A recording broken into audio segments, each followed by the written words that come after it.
मैं तुम्हें जादुई वरदान दे रहा हूँ। आज से तुम्हारा जीवन बदल जाएगा, तुम्हारी किस्मत चमक जाएगी, तुम अब बहुत अमीर व्यक्ति हो जाओगे। पुत्र श्यामलाल। जी जी गुरुदेव। अब तो सुबह से दोपहर भी हो गई, चलते चलते थक गया हूँ। सोच रहा हूँ कि कहीं जाकर आराम कर लिया जाए। ठीक है गुरुदेव, लेकिन इस जंगल में आराम करना सुरक्षित नहीं है। हाँ, तुम ठीक ही कह रहे हो, यहाँ पर सुरक्षित तो नहीं है। चलो किसी के घर में चलते हैं और वहीं पर विश्राम करते हैं। इतना कहकर वह दोनों गुरु और शिष्य आगे बढ़ते हैं। गुरुजी, अब हम लोग जंगलों से बहुत दूर निकल आए हैं। वो देखिए, एक घर दिखाई दे रहा है, वहीं पर चलते हैं। हाँ पुत्र, ये ठीक रहेगा, चलो चलते हैं। गुरुदेव, यह तो बहुत बड़ा खेत है और इस खेत के बीच में यह टूटा फूटा घर है। जरूर किसी गरीब का घर है। शिष्य की ऐसी बातों को सुनकर गुरु मुस्कुरा देते हैं और कहते हैं, पुत्र, अब तो प्यास भी बहुत तेज की लगी है। चलो उसी घर में चलते हैं और पीने के लिए पानी मांगते हैं। उस घर के पास जाकर गुरु ने उस घर का दरवाजा खटखटाया। कुछ ही देर में उस घर से एक व्यक्ति निकला और उस व्यक्ति के साथ में उसकी पत्नी और उसका एक छोटा सा लड़का भी था। वह तीनों बहुत ही फटे पुराने कपड़े पहने हुए थे कि तभी गुरुदेव उस व्यक्ति से बोले, क्या हमें पीने के लिए पानी मिल सकता है? जी जरूर साधु बाबा, मैं अभी पानी लेकर आता हूँ। आपका खेत तो बहुत बड़ा है, लेकिन इसमें कोई भी फसल नहीं है, फिर आप लोगों का गुजारा कैसे हो पाता है? साधु बाबा, मेरे पास एक भैंस है जो बहुत सारा दूध देती है। वही दूध बेचकर कुछ रुपए मिल जाते हैं, जिससे हमारा गुजर बसर हो जाता है।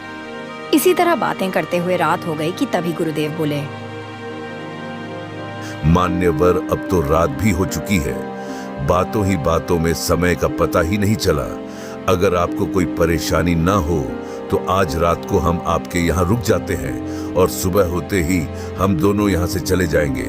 अगर आपकी अनुमति हो तो हम दोनों लोग रात को यहाँ पर रुक जाएं। साधु बाबा, आप जैसे ज्ञानी विद्वान पुरुष अगर मेरे यहाँ समय व्यतीत करें तो इसमें मुझे प्रसन्नता होगी। इस प्रकार गुरु और शिष्य रात को उस व्यक्ति के यहाँ रुक जाते हैं और एक कमरे में उनके सोने की व्यवस्था कर दी जाती है। कुछ समय बाद जब आधी रात हुई तो सभी सोए हुए थे, लेकिन साधु बाबा लेटे हुए थे, लेकिन उनको नींद नहीं आ रही थी। फिर आधी रात को गुरु ने शिष्य से कहा, पुत्र उठो, अब हम दोनों लोगों को यहाँ से चलना चाहिए और इस व्यक्ति की भैंस को भी साथ ले जाकर कहीं दूर छोड़ देते हैं। आखिर गुरुजी ऐसा क्यों कह रहे हैं? कहीं गुरुजी पागल तो नहीं हो गए? वह शिष्य समझ नहीं पा रहा था कि आखिर गुरुजी ऐसा उस गरीब व्यक्ति के साथ करना चाहते हैं, क्योंकि वह भैंस ही थी जो उस गरीब व्यक्ति के गुजर बसर का एक जरिया थी, जिसका दूध बेचकर वह अपने परिवार का पालन पोषण करता था। फिर शिष्य ने गुरुजी से कहा, गुरुजी माफ करिए, लेकिन यह तो बेचारे गरीब के साथ अन्याय होगा ना। पुत्र, तुम मेरे शिष्य हो और तुम्हें मेरी आज्ञा माननी चाहिए। सवाल जवाब करने का यह सही समय नहीं है। ठीक है गुरुदेव। गुरु और शिष्य घर से बाहर निकलते हैं और उस गरीब व्यक्ति की भैंस को अपने साथ लेकर चल देते हैं। गुरुजी, अब हम लोग तो उस घर से बहुत दूर निकल आए हैं, इस भैंस का क्या करें? पुत्र, इस भैंस को अब यहीं पर छोड़ देते हैं और फिर अपने निज निवास की ओर चलते हैं। वह लोग उस भैंस को ऐसी जगह ले जाकर छोड़ देते हैं जहां से वह भैंस दोबारा उस घर में ना जा सके और उस गरीब व्यक्ति को वह मिल भी ना सके। लेकिन शिष्य की समझ में अब भी कुछ नहीं आ रहा था कि गुरुदेव ने उस बेचारे गरीब के साथ ऐसा क्यों किया। उधर उस गरीब व्यक्ति को स्वप्न हुआ, मैं तुम्हें जादुई वरदान दे रहा हूँ। आज से तुम्हारा जीवन बदल जाएगा, तुम्हारी किस्मत चमक जाएगी, तुम अब बहुत अमीर व्यक्ति हो जाओगे। अरे भाग्यवान, उठो, हमारे घर साधु बाबा के रूप में भगवान आए हुए हैं। मुझे स्वप्न हुआ है कि साधु बाबा मुझे जादुई वरदान दिए हैं। आज से हम लोग बहुत अमीर हो जाएंगे। उठो, चलो साधु बाबा के पैर पकड़ लेते हैं, उनकी सेवा करते हैं। कहकर वह पति पत्नी उस कमरे में आते हैं जहां गुरु और शिष्य ठहरे हुए थे, लेकिन वहां पर उन्हें कोई भी नहीं मिलता। सुनिए जी, लगता है कि हम दोनों ने सुबह उठने में देर कर दी है। साधु संत तो सुबह 4 बजे ही उठ जाते हैं, अब तो 6 बज चुके हैं। साधु बाबा स्नान ध्यान करने गए होंगे। चलो घर के बाहर चलकर देखते हैं। इतना कहकर वह दोनों बाहर आते हैं तो दोनों देखते हैं अरे भाग्यवान ना साधु बाबा है और ना ही उनकी शिष्य है और ना ही मेरी भैंस है। आखिर मेरी भैंस कहाँ चली गई?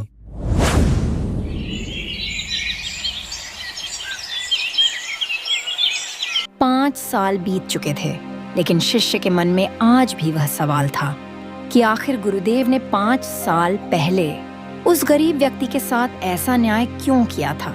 शिष्य ने सोचा, 5 वर्ष बीत चुके हैं, क्यों ना उस गरीब व्यक्ति से मिला जाए।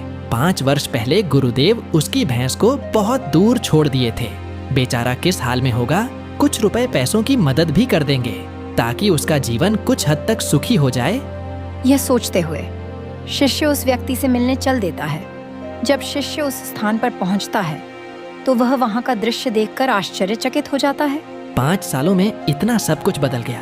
इन खेतों में तो बहुत सारे वृक्ष हैं और इनमें बहुत सारे फल लगे हुए हैं। टूटे फूटे घर की जगह है। ये तो आलीशान घर बन चुका है। हो सकता है कि भैंस के चले जाने के बाद वह गरीब व्यक्ति सब कुछ बेचकर यहाँ से चला गया हो। अब मुझे यहाँ से वापस चलना चाहिए।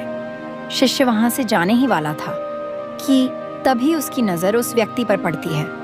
तब शिष्य उस व्यक्ति के पास जाता है और कहता है, शायद आप मुझे ना पहचाने, लेकिन 5 साल पहले मैं आपसे मिले थे। मैं आपको कैसे भूल सकता हूँ? आप तो उस दिन बिना बताए ही मेरे घर से चले गए थे और उसी दिन मेरी भैंस भी ना जाने कहाँ चली गई, जो आज तक वापस नहीं आई। कुछ महीनों तक तो मैं बहुत परेशान हुआ था। कुछ समझ में नहीं आ रहा था कि मैं क्या करूं, कैसे घर का खर्च चलाऊं। लेकिन जीने के लिए कुछ ना कुछ तो काम करना ही पड़ता है। इसीलिए मैंने लकड़ियों को काट कर बेचने का काम शुरू किया। उससे जो भी मुझे रुपए मिले उन्हें मैं बचाता गया और उन रुपयों से मैंने अपने खेतों में फसल उगाया। फसल भी बहुत अच्छी हुई, जिससे अनाज बेचकर बहुत ज्यादा रुपए मिले। फिर उन रुपयों से मैंने खेतों में बगीचे लगवाए। बगीचों में बहुत सारे फल हुए और आज मैं इस नगर का बहुत बड़ा फलों का व्यापारी हूँ। आज मेरे पास धन दौलत एवं हर भौतिक सुख सुविधाएं हैं, लेकिन यह सब कुछ कभी ना हो पाता अगर वह भैंस मेरे यहाँ से ना गई होती, क्योंकि भैंस के कारण ही मैं कोई दूसरा काम नहीं करना चाहते थे।